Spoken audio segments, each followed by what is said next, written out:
Hi Shrews! Welcome to the encore episode, aka this is the community episode. This is a little extra that we wanted to offer as a special and additional thank you for your support so far with the series, as well as to offer space to a few more pieces that we couldn't quite fit into the 3 acts.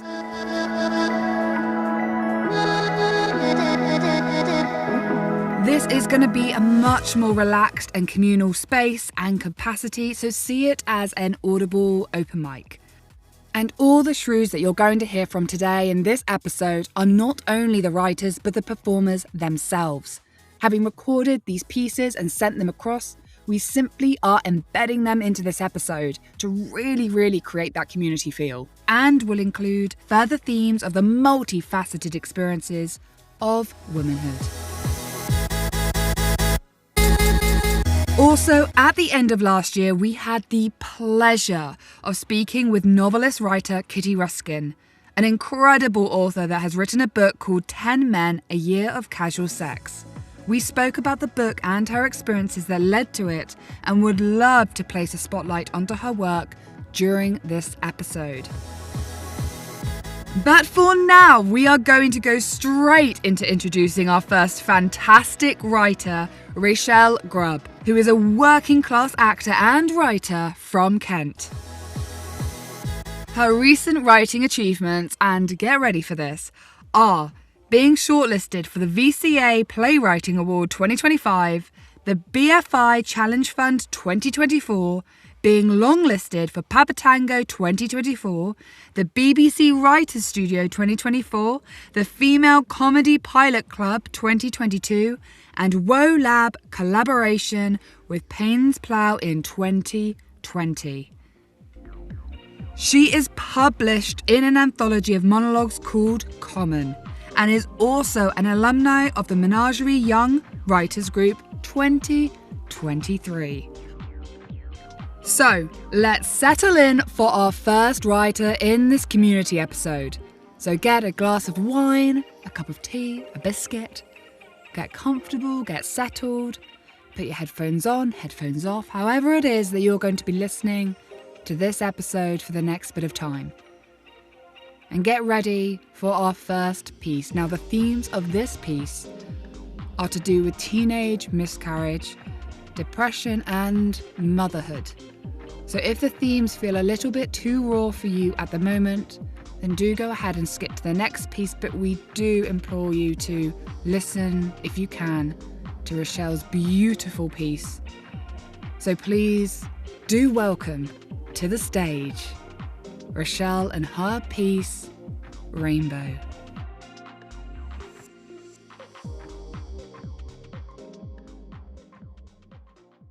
When I was 14, I fell pregnant. Matt and I did use a condom, but we didn't realise that using 2 at once meant double the friction and not double the protection. I mean, I was scared, petrified even. I mean, how the hell was I going to be a mum?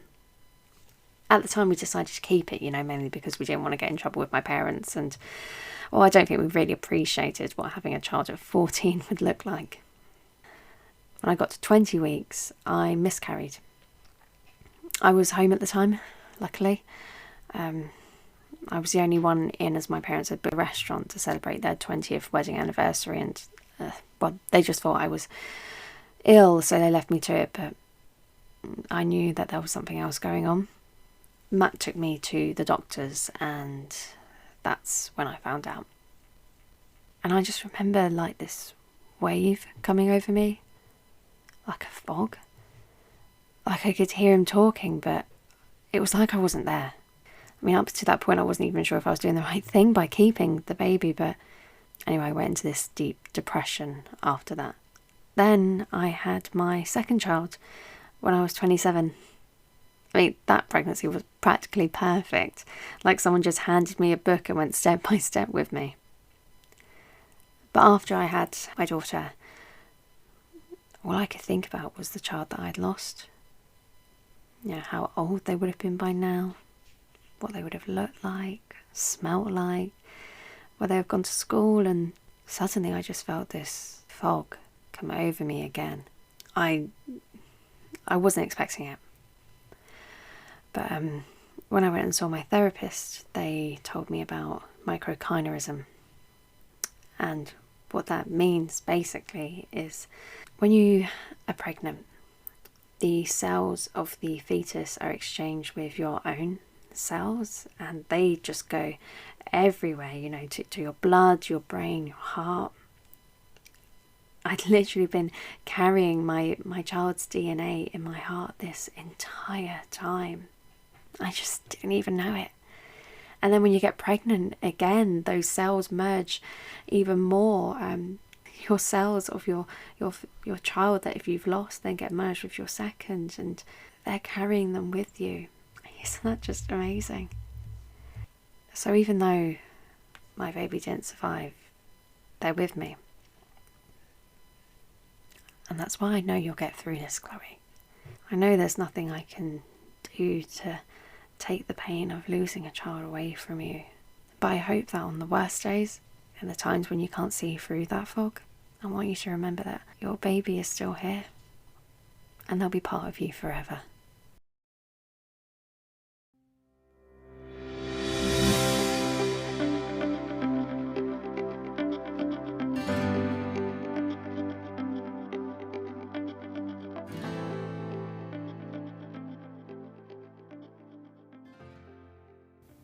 Hello you sexy shrews, my name is Kelly Griffiths and I am the founder of the Tits Comedy.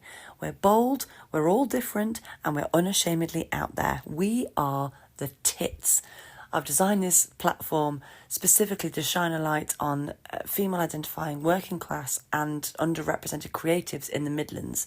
So if you're a Midlander and you've got a bit of stand-up, a sketch, a bit of puppetry, poetry, song, clowning, whatever it is, I want to hear from you. You can find me on Instagram at The Tits Comedy or email me thetitscomedy@gmail.com. And that was Rainbow by Rachelle.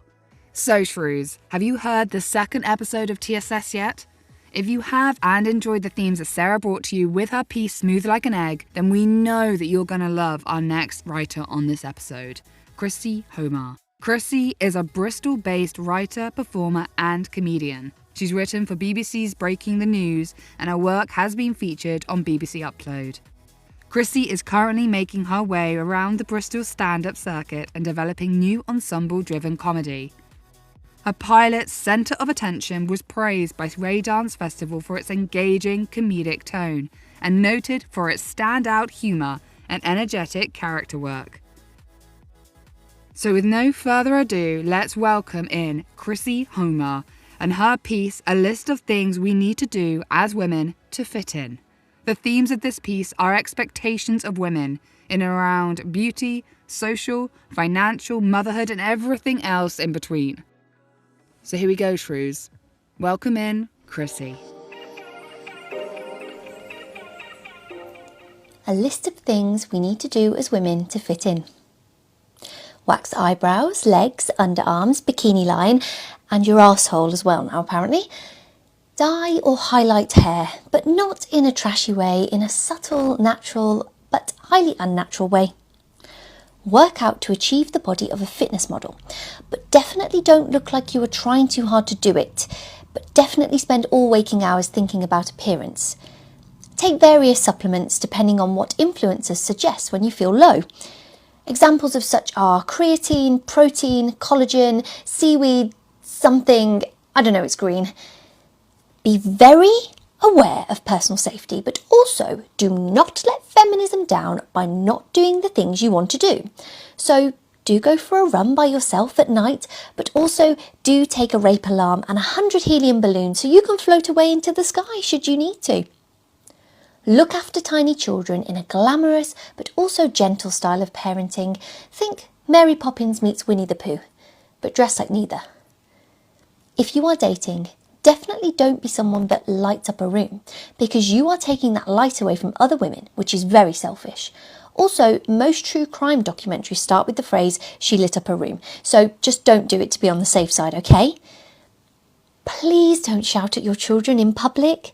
No one wants to hear it. But also, don't allow your children to be wild and feral in public, as no one wants that either. Don't judge your mum friends, but allow them to judge you because you are a terrible mother. Oops, I'm spiralling.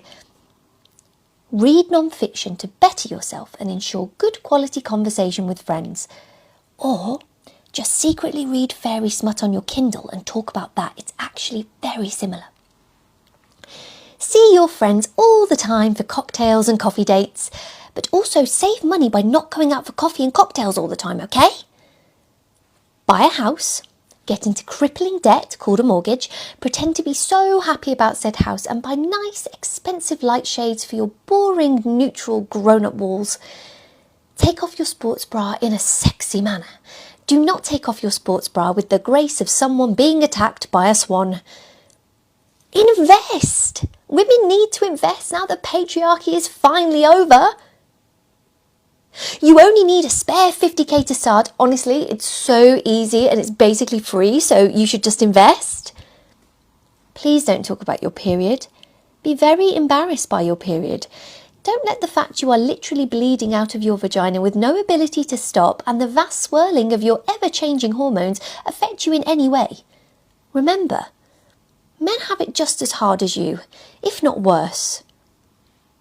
Watch important, sad documentaries on television to further sparkling and intelligent conversation with friends. Do not, I repeat, do not rewatch Ted Lasso, Ghost or Modern Family on repeat. Have a side hustle, and a main hustle, and a mini hustle, and a job. And be a female business owner. And work incredibly hard. And be successful. But don't make too much money because that's very crass. Don't get wrinkles. If you find a wrinkle or fine lines, you have not bought enough expensive skincare. Consider Botox. It hardly ever goes wrong. Ensure your house looks like a show home at all times. Put your child's toys away as they are playing with them. In fact, just throw the toys away or throw the child away. Do whatever you need to do to ensure your guests feel like they are entering a sanctuary and not Jurassic Park. Always wear lovely outfits with matching shoes and a full face of makeup, but don't take too long to get ready because that's very vain. Be polite, even if another person is rude to you or aggressive or is harassing you or even murdering you. Always be polite because otherwise everything is definitely your fault. If you could have just been more polite, this never would have happened. And finally, cook beautiful meals from scratch and share them with Instagram to prove you are a beautiful cooking goddess rather than a goblin who eats pasta every evening and washes it down with a bar of sharing chocolate. So just ensure you adhere to this short, simple list every waking and sleeping moment of the day and you too can fit in. It still won't be good enough, but at least you tried.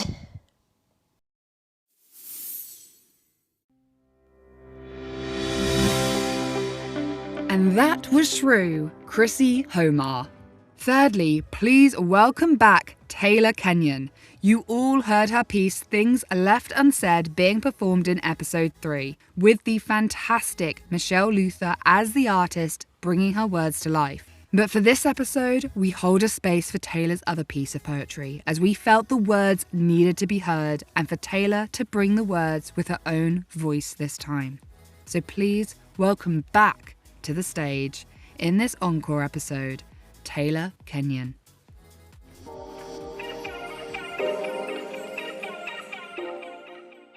I am not sorry for putting myself first, for once, for the first time in months. I am not sorry for standing up for myself, for answering back, not being your doormat. I am not sorry for feeling how I do and telling you this. Regardless what your response is, I am not sorry for being myself and loving it too. I'm not here to impress you. So I am not sorry for saying no, making my boundaries clear, and now you don't want me here. Well, I am not sorry for loving who I am, inside and out, without a shadow of a doubt. I am not sorry for walking away from those who don't aid me on my positive journeys, and now you are sorry that I have now gone. My strengths you underestimate, some things I will not take. And yet, now you are sorry? That you are left without your feeder, who put your needs before their own through fear of being alone. This knowledge was then unknown, and I am not sorry. That I have realised I love myself enough to not accept toxic love. So I say goodbye with a smile and a wave. It's now so easy to walk away. Thoughts of contentment fill my brain. I am happy as I am. I know I am loved in great amounts. I give my love to those who count, and I do not apologise. My pain has made me wise. And again, I can't stress this enough. In case you thought you could call my bluff, I am not sorry.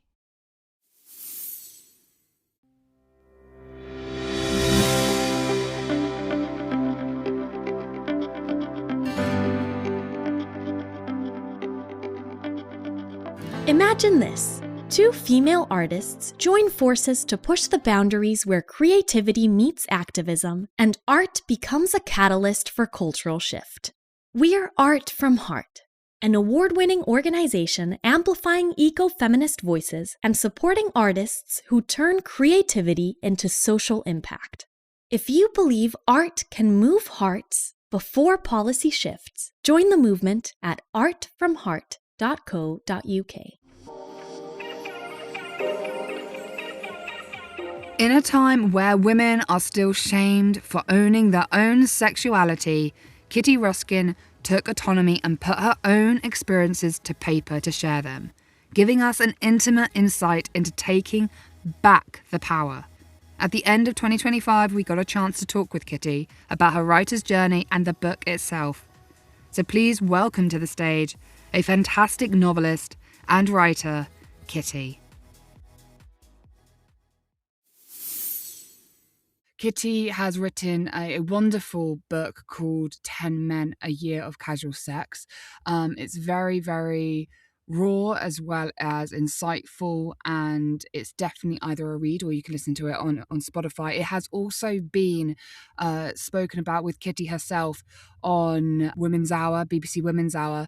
And so I would love to simply jump into the first question when it comes down to your journey as a writer and how it's all kind of come about, especially speaking about what you have spoken about in the book and, you know, highlighting just some but very important issues and themes around womanhood. Yeah, I've always wanted to be a writer. I've always loved reading, been a pretty voracious reader. I think in terms of finding my kind of voice as a woman writer, I think a lot about books. I think of Everything I Know About Love by Dolly Alderton, and that kind of very confessional style of writing with a really warm tone, like, you know, just sharing our experiences as women. Because I think as women, we're often encouraged to kind of keep our thoughts to ourselves, to be quiet, to deal with everything that comes our way, and also to be quite, you know, not multifaceted, to be very simple and to be whatever kind of society wants us to be.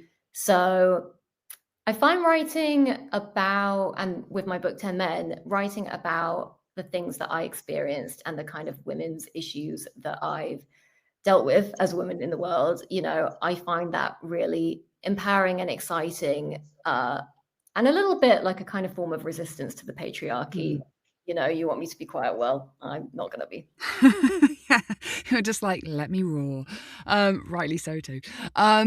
So I would love to ask then, shifting from being the writer to the reader, is there books that kind of go to the forefront of your mind where if I asked you what books inspire you, you'd be like, that one? Yeah, so Everything I Know About Love is definitely one of them. That was quite an encouraging book to read as well while I was writing my book. I think I only started reading it when I'd written a few chapters of the book, and then I was like, oh wow, this is kind of what I want to aim for, this really like warm, relatable tone, talking about, you know, things that have happened in your life in a very kind of unflinching way, you know, a lot of self-reflection. I loved all of that in that book, and I think that's why it's, you know, chimed with so many people. It's not kind of putting yourself forward as this glossy, perfect person who's, you know, always just kind of got it completely right. So I love that book. I think that book is also great because the writing is so beautiful and it can be really poetic at times, but it's always extremely accessible. And I think that's great. I think that's always something that's really good to aim for when it comes to my writing as well. And maybe that comes a bit from my journalistic background a little bit as well. But I think that book is a great example of walking that line of accessible, relatable, conversational writing, but that's also kind of punctuated by these really beautiful lines. So when I read that, I was like, oh yeah, that's definitely what I want to aim for. Completely. And it is just the fact that, you know, you've read something or you're reading something and you just feel seen within that moment. Exactly. Yeah. I mean, that's kind of what writing is all about for me. I feel like of just we're all kind of living our own little lives in this world of huge amounts of people. So it's like, you know, the music you love, the art you love, the movies you love, the writing, like it's all just wanting to feel seen and in a kind of community with other people. Yeah. So I love that book. Another book that I absolutely loved that I think was quite formative for me was Marion Keyes' Grown Ups. And I'd say that it's got similarities in what I was just talking about before, where it's very accessible writing. Her tone, I mean, both like just her when she's speaking, but also her writing is so warm. And yeah, I love that kind of warm, friendly tone. It's really easy to get into her writing. But I feel like she writes very like lovingly about people. Like she clearly loves people and she's clearly fascinated by them and is super interested in them. So all of her kind of character depictions are really razor sharp.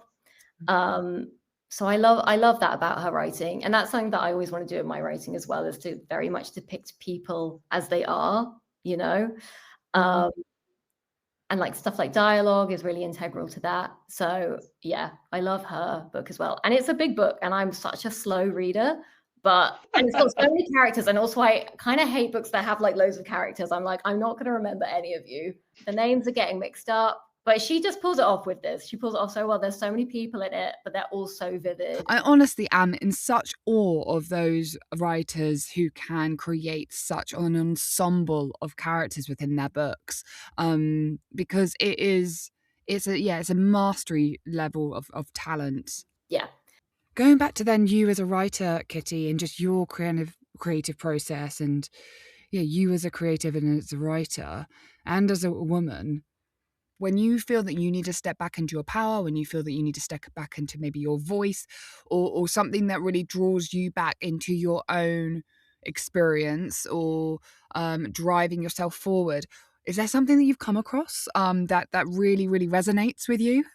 So this isn't actually a quote, but it is something that I've come across quite a lot on social media, which every time I see it, I'm like, oh yeah, that's such a good reminder. And within just the, you know, discussing female issues and how it just feels to be a woman living in a patriarchy is the phrase is, who profits from this feeling? I don't know who first said that, but whoever first said that, thank you so much, because I love it. Like I always come back to it. I just feel like as women, we are so conditioned by society to feel just insecure all the time, you know, and overly analytical of ourselves all the time, constantly worrying about like, was that a weird thing to say? Do I look weird today? Blah, blah, blah. It just goes on and on. But when you actually take a step back and think, okay, who actually is profiting from this feeling? So if you're looking at like, say, a picture of yourself and you're feeling really bad about your appearance and you're like, oh my God, I need to like up my beauty regime. I need to like get all this new makeup. Maybe I even need to get like surgery or whatever. If you have those thoughts coming in, it's so normal because we're basically told that we need these things all the time. But if you just take a step back in that moment and think, who's profiting from this feeling? The massive, huge beauty industry. the massive, dieting industry and all that stuff, when you think about the actual apparatus that you're existing in, it does make you like pause for a moment and think, is this a completely organic thought I would have if I was like in the wilderness and I didn't live in a patriarchy and I didn't know what under eye cream was? Would I be thinking, oh my God, my life is over? Like, yeah. Honestly. And I think when you actually like think about that and you just think, oh, I am being pelted with ads all day, every day. Some of the ads, you don't even know they're ads. It might just be Instagram post that isn't declaring a sponsorship clearly enough or whatever. Do you know what I mean? Like it's just everywhere. This messaging we get all the time that we need to buy this, we need to buy that, we need to pay for this and pay for that in order to feel good about ourselves, in order to feel like we deserve to, take up space and to speak up. Oh, but we've got to buy this first. We've got to have the perfect wardrobe first. We've got to do this. We've got to do that. When you think about that, it does make you pause and think, okay, actually, like I'm going to be a bit critical about the way that I'm thinking right now and question whether I would be thinking that if these massive conglomerates didn't exist and weren't constantly trying to make me feel a bit inadequate. So I often come back to that, and that does make me feel very empowered. And it's just like, you know what, a man wouldn't be worrying about like some lines around his eyes or whatever in a picture. He'd like look at it and think nothing of it and then go about his day. So do you know what, I'm going to go about my day, Yes, for sure. I mean, Kitty, thank you so much for talking with me today and just being so open and so honest about not only your experiences, but everything that's led up to you writing this novel, and your writer's experience and how you've come to the place that you are today. And to anybody who might potentially want to read or listen to the book, obviously you can on Spotify and other audiobook platforms, as well as obviously the physical copy being in Waterstones or other wherever you get your books from. There's not just Waterstones, but yes, please do keep an eye out and have a read, have a listen, and please do also follow Kitty on Instagram to follow on from her work as well. I think this book, if anything, it just highlights, if you cannot directly respond to maybe the themes and see yourself in the themes and resonate with them in that way, you may well be educated. So it's two sides of a coin. Kitty, I wanted to leave then on the fact of, is there anything coming up that you've got that you wanted to give a good old shout out to? Just finished a second draft of my second book, which is going to be fiction. It's going to be a romance, sort of a drama book, which I'm really excited about. I've got a lot of work on it still to do, and but I'm on it, and I'm hopefully going to have something that's kind of ready to go out in who knows what the time like scale will be. TBC. I'm working on it. This is just a small part of the interview that we had with Kitty, but if you want to listen to the full and complete interview, then head over to our Substack. And from this brilliant interview with Kitty, we take a run-up with our penultimate piece, led by writer Deborah Heath. Deborah is a proudly disabled writer with drama degrees from Exeter University. Her plays have been performed across the UK, including the Edinburgh Fringe. The full version of Hostage was produced by Yellowcoat Theatre at the Glitch in autumn 2025. But Deborah is delighted to be performing it herself as part of the Shrew series. As an actor, she is also currently rehearsing a non-misogynistic version of Taming of the Shrew for the Abbey Theatre in St Albans. Today's piece are led with themes around new parenthood and motherhood. So please welcome to the stage Deborah and her piece, Hostage.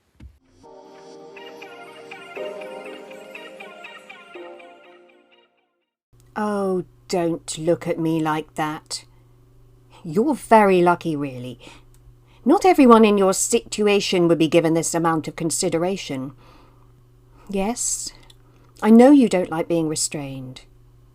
I had to do it. It's part of the deal. It's safer. Tear me out if it helps, but really, don't you think you should eat some of that? No? Well, of course, that's your call. I know what it's like to be in your position, Jack.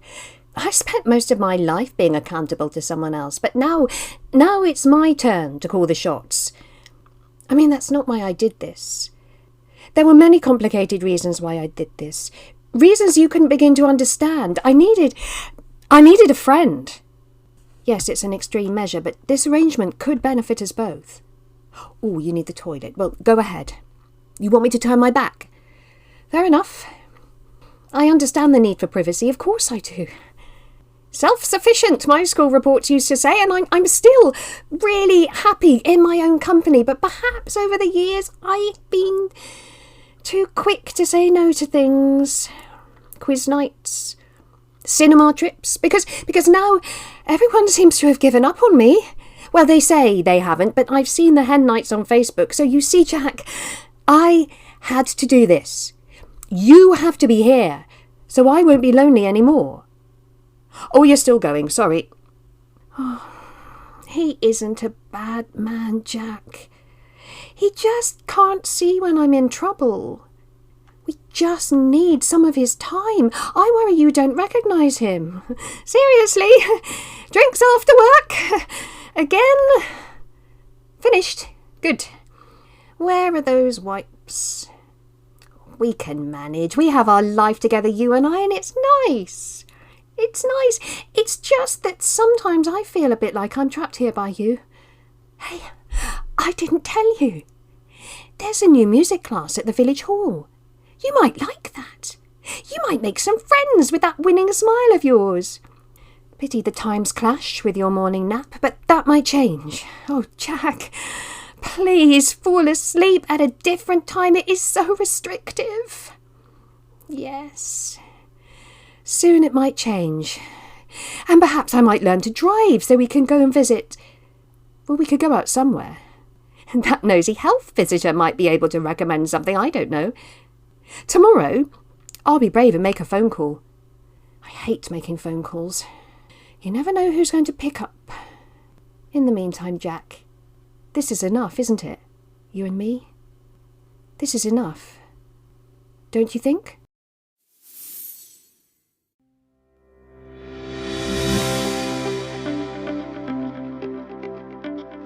There's no one way to be a woman. Every version is valid. Comedy lets us celebrate all of it. We're using laughter to build a community, celebrate individuality, and lift each other up. We are Bitches and Stitches, an all-femi comedy group smashing glass ceilings one show at a time. And to end our encore episode, aka the community episode, we did a call out to offer one additional shrew the stage, and the submissions once again were incredible, vast and so empowering to read and to listen to. So to everybody who submitted, thank you again, and somehow we would love to find a space to have them all heard, and we already couldn't decide, so we ended up choosing to. So Shrew, if you do need a break right now, please pause the podcast, grab a fresh cup of tea or refill that glass of wine, whatever time of day you're listening to this. Come back refreshed and ready to listen to the remaining shrews for this community episode.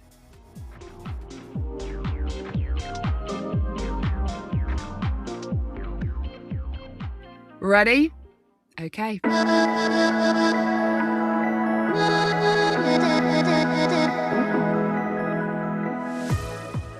First off, we have Georgia Nicholson, who is an actor and writer originally from the Northeast. She believes poetry is medicine and that it offers solace for most emotional ailments.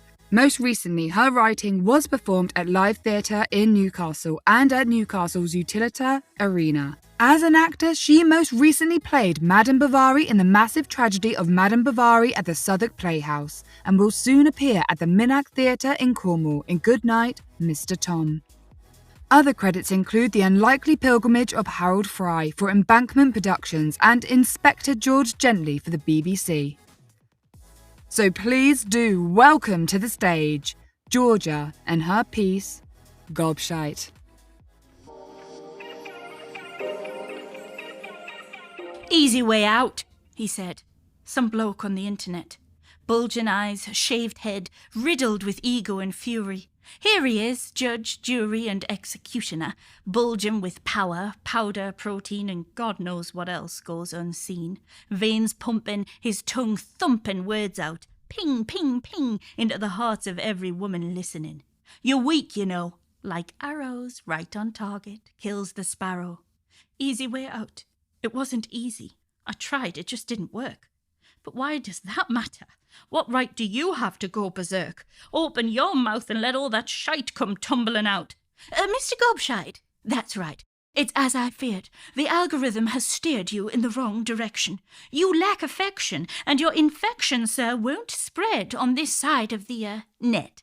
Take your sarcastic inflection elsewhere, for, with regret, you have no power here. Piss off, dear. Women these days are just too fussy. Your body spent thousands of years evolving to do this. You'll be fine, get on with it. Don't be a pussy. Fussy. Does he have any idea? The pain, the fear. Everyone peering into your vagina, willing it to dilate wider. Ripen, ripen, all the while it seems to tighten up.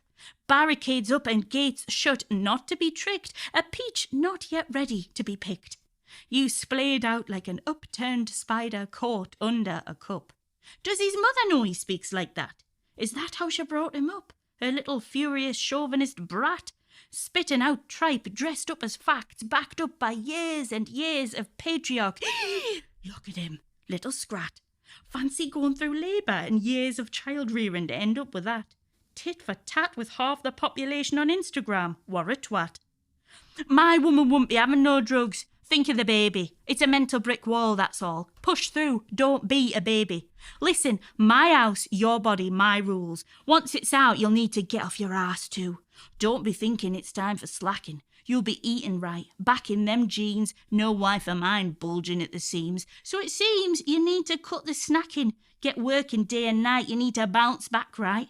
You're my little bouncy ball. Bounce, bounce, bounce, no dropping the ball. All while you carry it all. No relaxing. I'll be waxing lyrical on Instagram and you'll be wishing you was with some other man. Ain't no woman of mine looking like a tramp, living on my dime thinking this is some kind of free-for-all holiday camp. Thank God mine isn't like that. Thank God mine was bothered and brimming with love, shooting his arrows to melt and soothe and make this bumpy route a little bit more smooth, chamomile on every bruise. Battered from watching me writhe, paint that felt like this must be dying. Nature's trick, as drips drip, trying to prise you open, lying splat on a table, willing but not able to do this for us. I can't imagine doing all of that. Helpless, flat on me back and listening to that toxic chit-chat. A soundtrack to transform. Leave behind your norm, metamorphosis, do all of this without someone cheering you on, saying, you can do it, it won't be long. I can't imagine someone saying, you're doing it all wrong. After hours of squeezing, trying to force life out of a cervix that just will not ripen. Last resort, C and then that little hyphen section. Sectioned up, under the cup, 7 layers praying, legs splaying. Please let him be all right. Waiting for any sound as they pull him out into the light. But it's easy peasy lemon squeezy. Just be grateful the baby's breathing. I am. After hours of a pain I didn't know existed, as my body buckled and bent and twisted before the not so easy way out was picked. Quick, get the knife buzzers beeping, white coats seeping in, keeping us alive. I don't need a man who should still be in a pram to tell me I'm grateful. Sliced edge to edge, pushed to the edge, stinging, burning, all while learning how to feed, how to respond to a tiny human's every need. And you stare down at this tiny thing, this gorgeous thing that they had to tear you open for, that now somehow you utterly adore. Ah, but Mr. Gobshite knows it all. His poor future wife will take the fall, right now living her much better life, while this one waits, lying in wait, fate looming, his big voice booming, years from now. And you look at that little life in your hands, worth it all and then some more, all wrinkled skin, perfect toes and perfect chin, and you make a promise that he will never be him. And to finish the encore episode is poetry writer and performer Rayna Harmony. Rayna is an emerging performance poet based in Coventry. Her poetry is raw and unfiltered, and she often explores her journey through addiction and grief toward the hope and joy that always prevailed, even in the darkest moments. After becoming a mother, Rayna's poetry took on a new form and she found her voice at open mic nights. She previously took part in the Playing Poetry showcase with Apples and Snakes and looks forward to taking her poetry to new stages with the hope of inspiring others to honour their voice and experiences. This piece takes the idea of an audible open mic out perfectly, as it was recorded live last year for National Poetry Day with Rayna's best friend, Robyn. Robyn is in the early stages of her poetry journey, having attended Fire and Dust for just under 2 years and sharing her own work since the beginning of 2025. Robyn has previously written blogs and non-fiction stories and more recently turned her focus to poetry as a way to explore personal and collective experience. Her poetry often explores themes of grief and self-acceptance, and she is beginning to delve into feminist and political writing with honesty and curiosity. So please do welcome to the stage, quite literally, both Rayna and Robyn.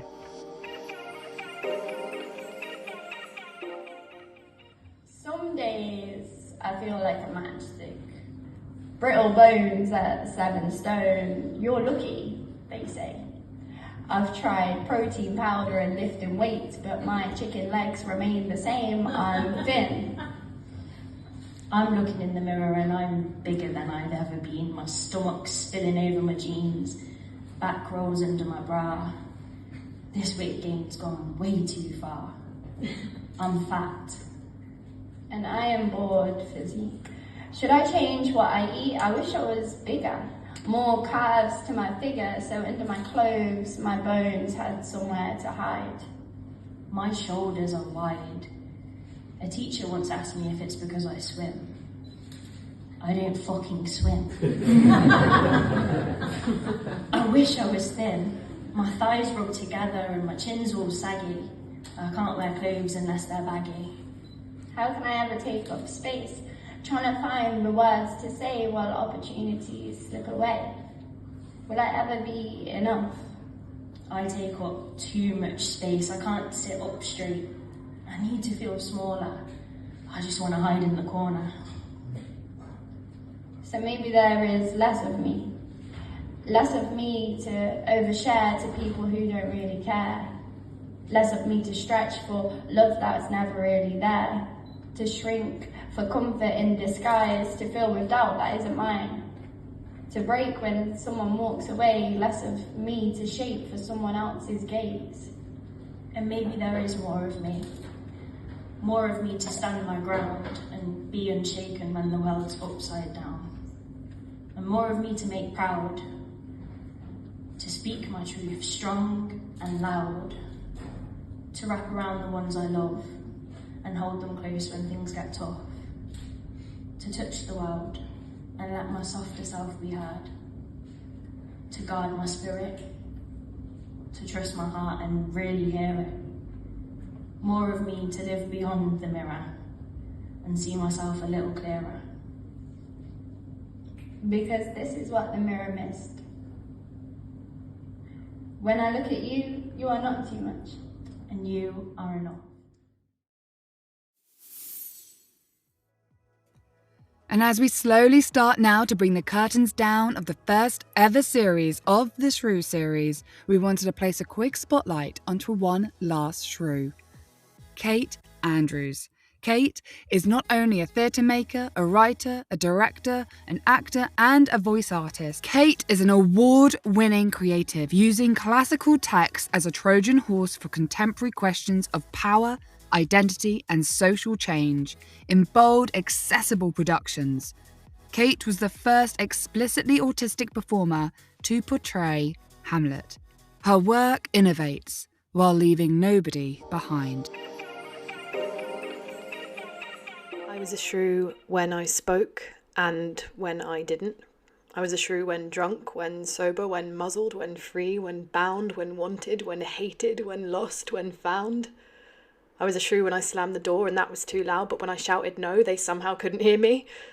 I was a shrew as a slut, I was a shrew as a prude, a shrew when I left, haply more when I stayed, every minute, every single day. When they said she cannot love, nor show no sign or compact of affection, or that she loves too much, but never once loved her. When they love this same trait in a man, that's when I know exactly what I am. And still I rise, with my red teeth, bark louder than bite. They can't tame me.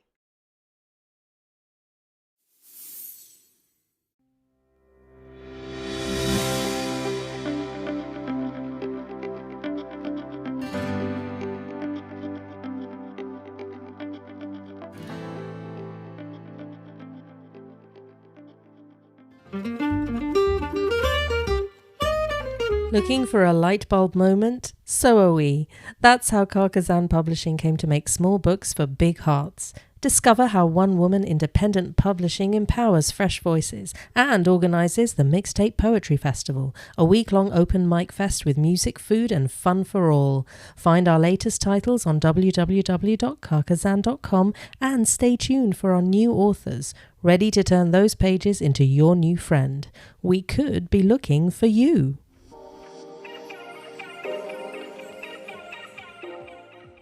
And with that is the debut series of TSS. So to everyone who has joined this community so far, thank you. To the writers, the performers, the creatives and technicians, as well as to you, the listeners, and those who were also heard in I Was a Shrew, submitting your pieces, thank you. If you'd like to continue the conversation, look out for future updates and what else we have planned and what's in store, where this series goes, where the community finds itself unfolding, then please do subscribe to us on Substack, led by Together We Are Uninhibited. Our WhatsApp group, Untamed Shrews, is now live and waiting for you to join, so to amplify each other's voices and to share audio and creative opportunities, as well as our Instagram, which has always been here. So if you want to, hit follow or maybe slide into our DMs. Once again, thank you for joining us on this journey so far, listening and supporting the individual episodes, the series in its entirety, the creatives and the pieces heard, and do continue to support all of their work. It's hard being a creative, but it is so vital to hold the spaces, so we hope you've taken something from the series.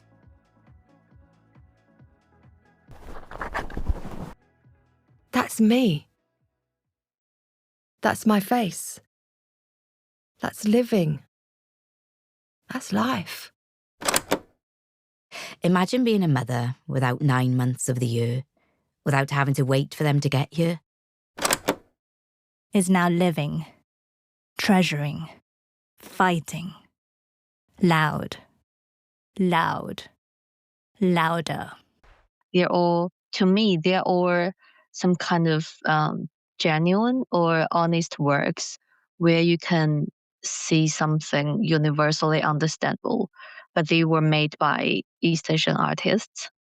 But it's just very difficult. It's just a very difficult situation that you've got to navigate through. So I think the piece itself is trying to lift that by basically saying, these are feelings that people have, and even though we're not supposed to say it, I'm saying it. To be a shrew is to be a woman who never dims her light and is untamed to the max. And that's it. And that's it.